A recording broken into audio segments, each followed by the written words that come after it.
ராணிப்பேட்டை மாவட்டத்தில் நேற்று முதல் விடாத கொட்டி தீர்த்த இந்த கனமழையின் காரணமாக மணப்பாக்கம் பன்னியூர் சாலை முழுவதுமாக அடித்து செல்லப்பட்டதால் சுமார் 15க்கும் மேற்பட்ட கிராம பொதுமக்கள் அவங்களுடைய சொந்த ஊருக்கு செல்ல முடியாமல் அவதி அடைந்து வருகின்றனர்.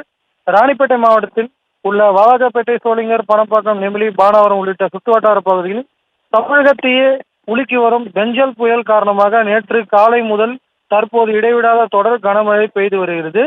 இந்த கனமழையால் மக்களின் இயல்பு வாழ்க்கை பெரிதும் பாதிப்பு அடைந்துள்ளதாகவும், மேலும் தொடர்ந்து பெய்து வரும் கனமழையின் காரணமாக பணப்பாக்கம் பன்னியூர் சாலைகள் முழுவதுமாக தண்ணீரில் அடித்து செல்லப்பட்டதாக தெரிகிறது. மேலும் பாலம் அமைக்கும் பணி வெகுவாக நடைபெற்று வருவதால் தற்காலிகமாக சாலை அமைக்கப்பட்டிருந்தது. மேலும் தற்போது பெய்து வரும் மழையால் அந்த சாலையும் வெள்ளத்தில் அடித்து செல்லப்பட்டதாக கூறப்படுகிறது.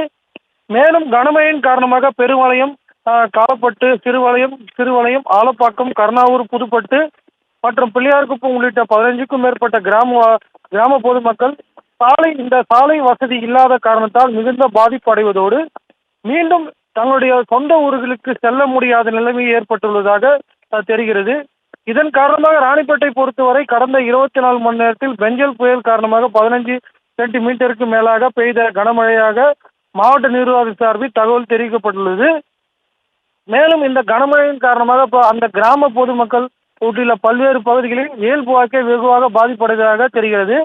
மேலும் இது சம்பந்தமாக மாவட்ட நிர்வாகத்தின் சார்பில் பல்வேறு முகாம்கள் அமைக்கப்பட்டு அங்கு பொதுமக்கள் தங்க வைக்கப்பட்டுள்ளதாக தெரிகிறது.